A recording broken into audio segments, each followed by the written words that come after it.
Bonjour tout le monde, je m'appelle Seiko Ahad. Je vous présente notre projet intitulé Business Model Canva dans le cadre de la formation des formateurs dans le domaine de l'éducation numérique sociale, encadré par l'Académie digitale d'éducation pour créer des formateurs, un projet affilié à l'Association digitale d'éducation. Cette formation encadrée par Madame Meriem Janati Idrissi, Monsieur Abdelkrim Oktara et Monsieur Karim Oudghiri. Dans notre présentation, on va voir les sujets suivants. Une introduction sur le business model Canva, puis une définition, puis les éléments composent le modèle business Canva. Ensuite, l'utilité d'un business model Canva et la création d'un business model Canva et un mot de fin. Introduction. Le business model Canva a été inventé et mis en place par l'entrepreneur suisse Alexandre depuis les années 2000. Selon lui, cet outil de management stratégique permet de définir, d'analyser et de tester les différents modèles économiques d'une entreprise très simple via un tableau synthétique. Définition. Le business model Canva est un outil pratique permettant de formaliser en toute simplicité le modèle d'affaires d'une entreprise. Le business model Canva a été un excellent outil pour vous aider à comprendre un modèle commercial de manière simple et structurée. Les 9 éléments qui composent le business model Canva: partenaires clés, activités clés, ressources clés, propositions de valeur, produits ou bien services à vendre, la cible visée, les canaux de communication, l'objectif à atteindre, la viabilité financière d'un projet. Premièrement, le partenaire clé. Ce bloc identifie les partenaires stratégiques avec qui l'entreprise envisageait de collaborer dans le but de parfaire la mise en œuvre de son projet. Par exemple, des fournisseurs, des conseils externes, des prestations, etc. Il est important de préciser la valeur ajoutée à chaque partenaire à l'activité de l'entreprise. Ainsi, il est devenu plus facile de repérer les intervenants clés qui peuvent participer activement à la bon marché de projet. Il faut miser sur des partenaires présentant un savoir-faire valorisant et des compétences techniques éprouvées. Le but est d'assurer la bonne gestion de projet et d'apporter un appui efficace à l'entrepreneur. Deuxièmement, activités clés. Cette case décrit les activités qui représentent le sens même de la marché adopté par l'entreprise pour la création de la valeur. Dans ce bloc, il faut définir les activités clés qui composent le modèle économique de l'entreprise. Notamment, il faut préciser s'il s'agit de une activité de conception d'un produit, ou bien une activité de vente en ligne, ou une activité de production. L'objectif était le mettre en exigeant, pardon, l'objectif était en mettre en exigeant les principales activités qui permettent de augmenter la valeur produite ou bien la valeur du service, et le faire distinguer de la concurrence. Créer des liens solides avec les clients afin de renforcer leur engagement. Cette case est aussi l'entreprise à avoir une idée sur les activités qu'ils doivent entreprendre pour fidéliser leurs clients et consolider leur adhésion à l'entreprise. La troisième clé, c'est les ressources clés.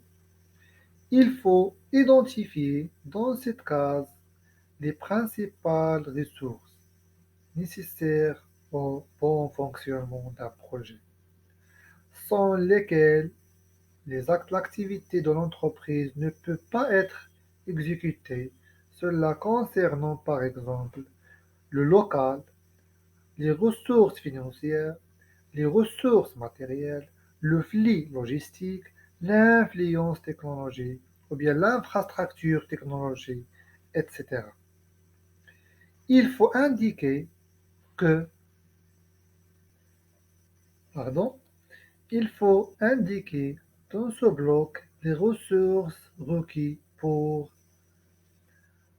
aborder efficacement l'audience ciblée, maintenir des liens solides avec les clients, créer un avantage concurrentiel engageant qui capte l'intérêt des prospects à et attirer de nouveaux clients. Le quatrième valeur ou bien clé, la proposition de valeur. Cette case définit la solution choisie par l'entreprise pour combler un problème donné ou pour répondre à un besoin non satisfait. Cela revient précise la valeur qui remarque le produit ou bien le service de ses homologues sur le marché et qui rendent plus intéressant par rapport aux produits concurrents. La stratégie et les moyens adoptés pour mettre en avant l'avantage compétitif de l'entreprise, qui peut créer la différence sur plusieurs aspects: le destin, le prix, l'efficacité, l'innovation, etc. L'offre à proposer pour satisfaire convenablement les besoins des différents segments clients visés. La proposition de valeur est étroitement liée au segment de clients.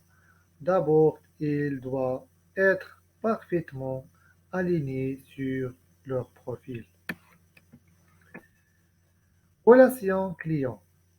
Il faut préciser dans ce bloc les principales méthodes à utiliser pour établir des relations avec les clients, telles que l'assistance personnelle, la communication en ligne, l'entretien individuel, le service après-vente, etc.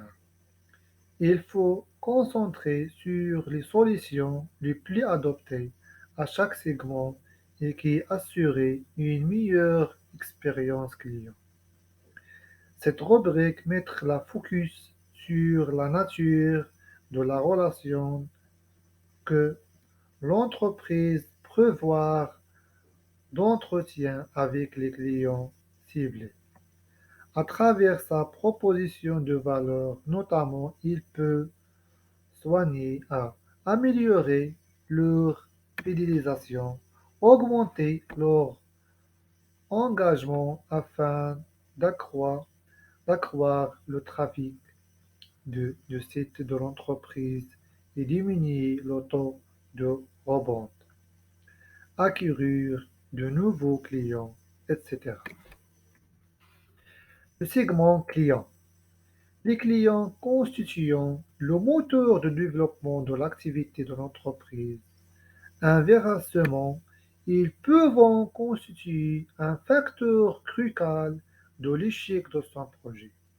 À cet effet, il faut bien distinguer le segment client cible, qui seront intéressés par l'achat du produit ou bien du service proposé. Le segment client distingue le groupe homogène de clients qui éprouvent les mêmes besoins et que l'entreprise vise à toucher en utilisant les mêmes canaux de communication et les mêmes stratégies et méthodes de proposition et méthodes de prospection et d'acquisition. Il s'agit d'établir les typologies de clients qui vont payer le même prix et avec lesquels l'entreprise peut établir le même type de relation. Cette case aide considérablement à réaliser une segmentation marketing fin qui permet de cerner de manière plus claire les caractéristiques et les attentes de chaque segment. Canaux de distribution. Cette case concerne les canaux de communication ou les points de contact sélectionnés pour promouvoir la proposition de valeur,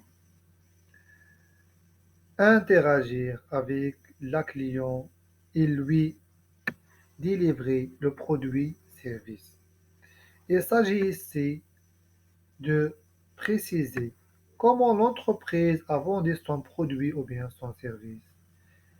Quel canal a utilisé pour gagner l'intérêt du client et les attirer vers le produit de l'entreprise plutôt que les autres produits concurrents? Comment le public cible va être informé de l'offre? Comment il peut exprimer le produit ou bien le service? Comment on peut se procurer le produit, l'achat en ligne dans un point de vente ou dans un point de vente? Quel système ça va être choisi pour assister le client en cas de problème dans un usage de produit? Quels sont les canaux les plus rentables et les plus profitables aux clients? Structure du coût ou bien structure du coût. Cette rubrique définit le coût de l'entreprise doit supporter pour faire fonctionner convenablement son projet. Ces coûts varient selon la nature de l'activité. Généralement, on peut distinguer de ces catégories suivantes. Le coût fixe et son dépense de manière régulière indépendamment du revenu généré par l'activité de l'entreprise, à l'exemple du loyer, des factures d'électricité, du lot et électricité. Les coûts variables ils sont établis en fonction du chiffre d'affaires généré. De ce fait, plus le niveau de vente augmentait, plus ce coût augmentait en parallèle et ça sera inversé dans le contraire.